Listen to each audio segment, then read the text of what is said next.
learning is a lifelong process. Being a beginner is a lifelong process. This is popular thing where people say that you have to read every book start to end, but no, you can actually run through books. There are almost ways in which your body flows when you breathe, which you can actually change around to optimize how you function. It's that mixture of passion and resilience that truly pushes you towards using grit for success.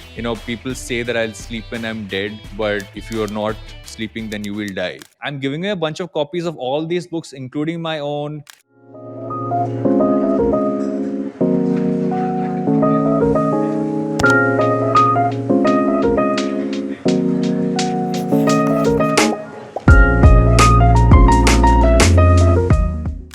This has been an interesting year for me, right? Not just as a reader, but as a writer. I mean, my first book came out this year. I've kind of spent so much time reading books, rereading books, just like running through books sometimes.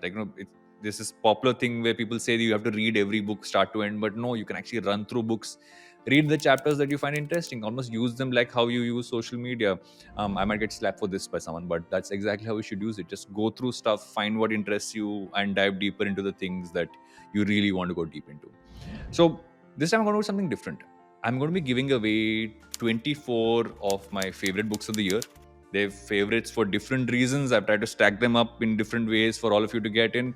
So let's go straight into the first batch of things. And what I feel is the most important one to kind of tap into is the books that I got the most amount of wisdom from. Because we all want to be wise, right? Let's be honest. We all want to be wise. But before I get into that, I want to make sure you hit subscribe, smash that bell icon. No wisdom is coming to you till you hit subscribe right now. So we're going straight into the first set of books. The first set of books are the books I've gotten the most amount of wisdom from. If you ever think to yourself, how can I get a pocket-sized dose of wisdom? It's this book. It's Man's Search for Meaning by Viktor Frankl. It's a tough book to read.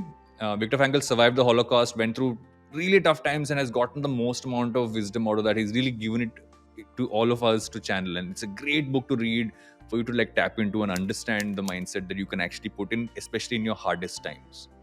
Then there are a bunch of books which are almost like a collection of wisdom, right? It's like somebody compiled together best pieces of wisdom for all of you to kind of tap into. My favorite, hence I have a lot of bookmarks here, is the Daily Stoic Journal. Ryan Holiday is one of my favorite authors, and he really gives you one piece of wisdom per day for you to really look at and learn from Stoicism, practical wisdom that you can actually use in your own life.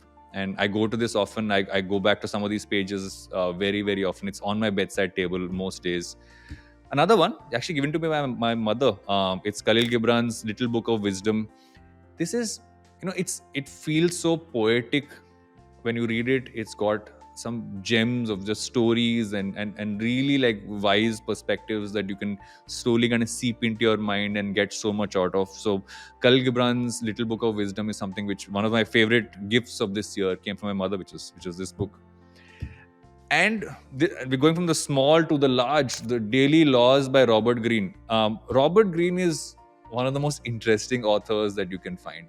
He's someone who's been studying all the generals of the past, all the people who really went to war, and really gives you ways to channelize the way they strategize, the way they looked at power, the way they looked at seduction and everything else, and how you can add that into your own headspace.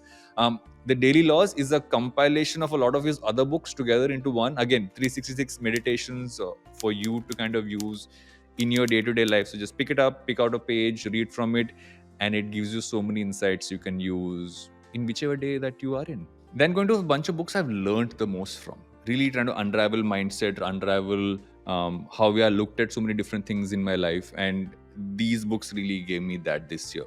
The first one is Quiet by Susan Cain. It's actually a great book for anybody who's an introvert, because you're often told introverts are people who don't come ahead, don't really come towards the limelight, aren't able to do as much. But she tells you how being an introvert can be the most powerful thing for you, and how you can tap into that, how you can realize the power of being an introvert. So many aspects here.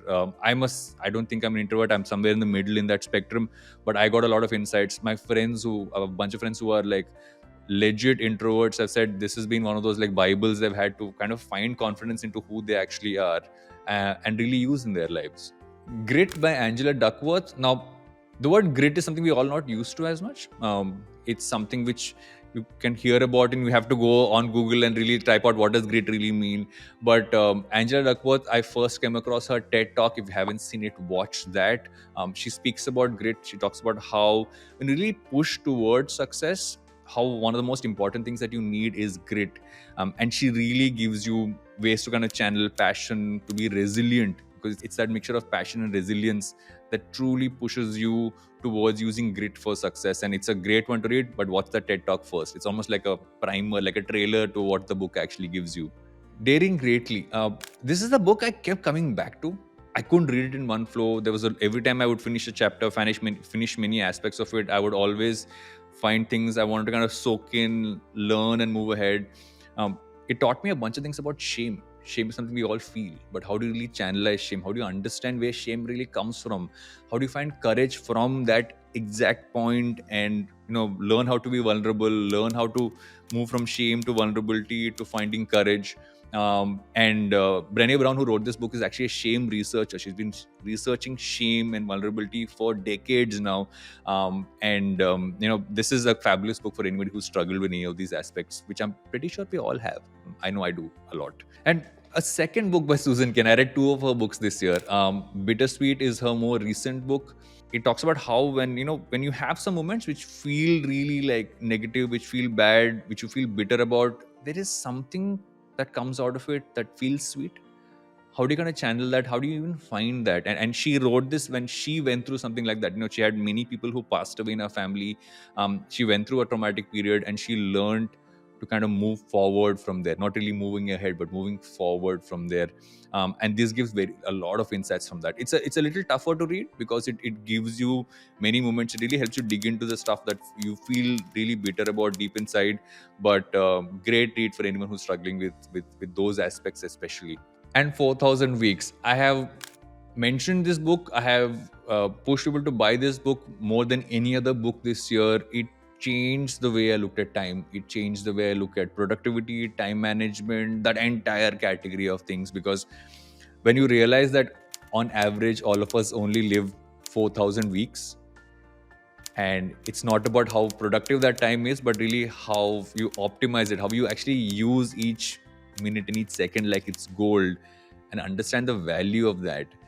It just changes how we look at time, how we look at live, how you look at how you need to live your life and move ahead. And it's one of those game changers. I was sitting with a friend, and when she was reading it, I remember that there were tears in her eyes in the introduction, and we were in a flight together, and I looked at her like, why are you crying? And she's like, it's just, I think some of the initial aspects hit her so hard that she had tears. And there's so many things you get out of this, but there's so much value. It's like value for years. I think I have value from a lifetime from this one book.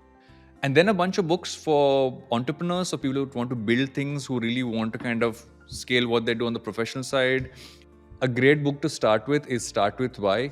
It's one of those pieces where, I was trying to figure out my why this year. I was working with a coach, and she mentioned one of these frameworks from this book. And I realized I hadn't gone back to this book in a long time.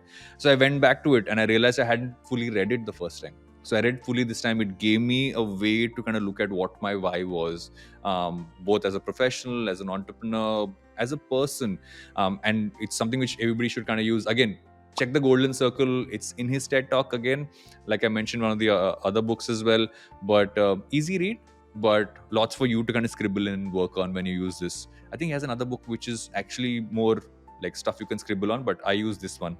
The Minimalist Entrepreneur by Sahil Livingia. So Sahil's an interesting entrepreneur, right? He built Gumroad. He went through a phase where he scaled it up the way all startups are scaled. And at some point, he realized it wasn't working, and he really downsized it down just to himself. And he built it back with a perspective to be minimalist with it, build a roadmap that is sustainable, how to kind of really focus on slow growth, right? And that's something which I talk about a lot, I believe in a lot. So Sahil is actually almost a case study in how you can build a business by being minimalist, by being slow, but really building it with the right foundation. Fabulous insights in here for anybody who's creator first, entrepreneur second, or even entrepreneur first, creator second in that sense. So much to use. He's almost given you his playbook to use for your own venture, for your own professional journey of sorts.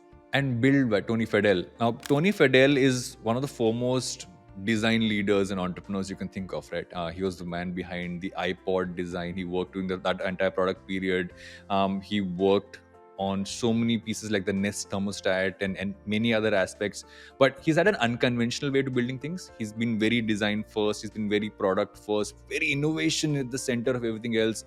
But he doesn't just talk about how you look at these aspects as building blocks, but talks about how once you become part of, even if you work for a larger company, how do you take the right calls as a manager, as someone who's almost an entrepreneur within a company, and really make sure you put some of these principles at the center of everything that you do, and really tap into that in every aspect of what you create.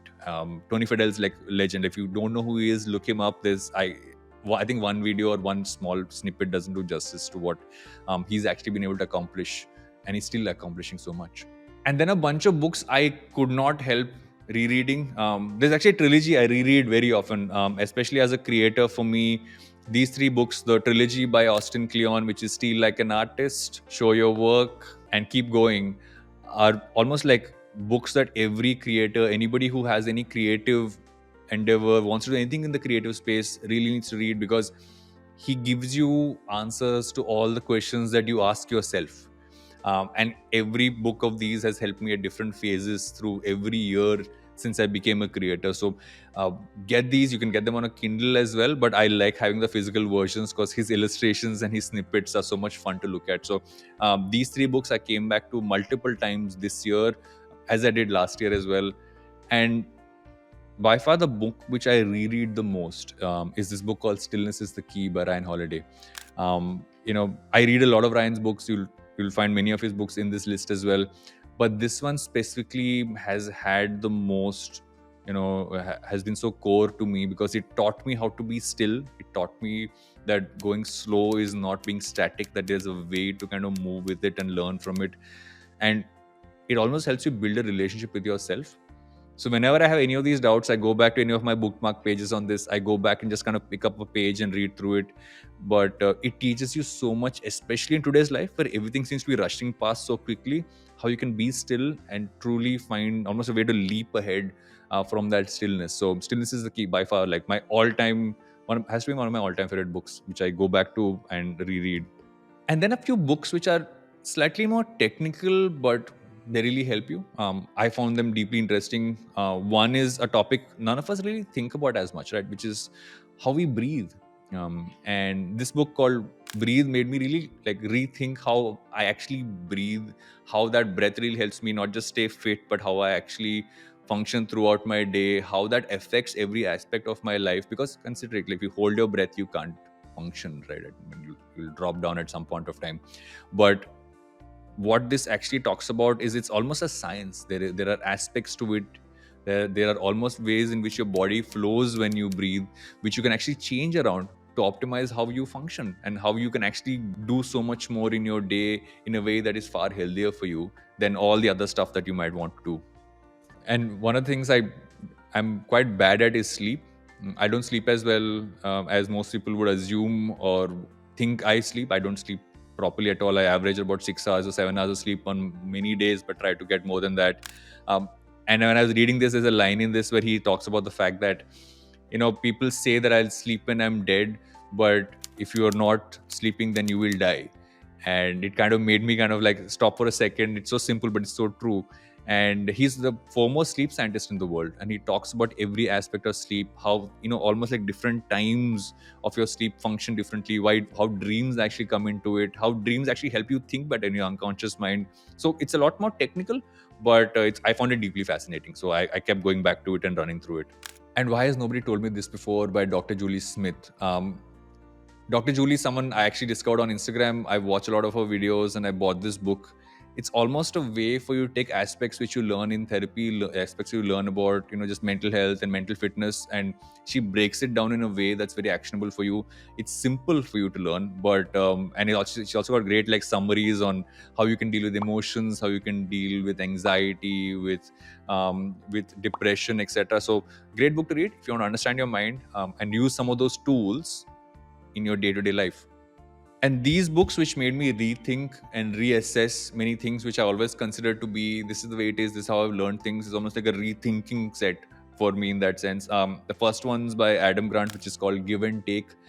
It talks about how, for all of us, how we succeed, how we progress is not just about us. It's about how we connect with other people, how we function with the community, how we function with the people around us. And what he talks about in his research, and Adam's a organizational psychologist, and he talks about how that entire flow between human beings can actually make not just you, but people connected to you, people trying to do the same things that you are doing, how all of you all can progress together. So it's a fascinating read, and someone great to follow. Every day he drops I call them truth bombs, is what he drops every day across social media, and that's what got me to all his books and his podcasts and everything else. So if you want to understand how to work well in a team, how to really function and use that not just for your growth but for the growth of everybody around you, then check out Give and Take. Beginners by Tom Vanderbilt.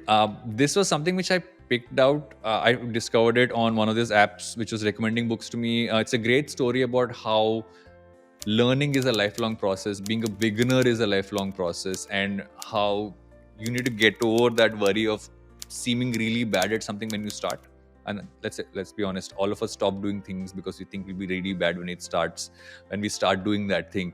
And what Tom actually does in this book is he breaks down his own struggle with trying to learn something which his daughter, who's a kid, is learning. Like, he's bad at chess, but she's actually progressed far ahead of him in chess and every single aspect. And one of my favorite stories from this book is about, he talks about a friend of his who tries surfing, and she's really bad at it, but she keeps doing it again and again and again, and she doesn't care that she's not progressing. She's just happy that she's able to do it. And oftentimes just the ability to do something, to be a beginner even for the long term, gives you so much satisfaction. We all don't have to be professionals. And again, the beginner mindset is a great piece to kind of tap into from this book. And Think Again by Adam Grant. Two Adam Grant books in this stack. Most of his content, I believe, makes me rethink most aspects of what's going on. And what he actually runs through in this book is how most of the things that happen in our life when we progress is when we choose to say what we know is not going to be true forever, that we find a way to progress only by learning and relearning and changing what we believe is a fact and what we know. Great examples here, lots of like very interesting stories and tidbits across like politics, society, life, everything else. So definitely check this one out. It's a great read. Even if you don't want to rethink, it will make you think again, to speak out the title here. And the book I just finished reading, literally three Ryan Holiday books in this stack for me this year. Discipline is Destiny. I'm not a disciplined person. I struggle with it. I try to kind of figure a way to not let every shiny object make me kind of look at it and run away from what I'm doing right now. Ryan has a way to kind of pick stories of people you would have heard of and know, and take insights from that and connect it to stoicism and use it in your life. So it's been my way of kind of learning how to be more disciplined, be more consistent, and also in that whole process not feel like I'm stuck somewhere.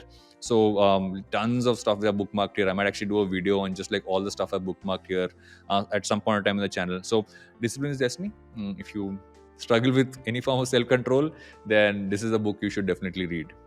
And I cannot not close with the fact that my book, Everything's Out of Syllabus, came out this year. A lot of insights from many of these books landed up in my book. While you will not get all this information in one, a lot of the core insights from many of these books are actually in my book. And so definitely get a copy of this. And speaking of copies, I'm giving away a bunch of copies of all these books, including my own.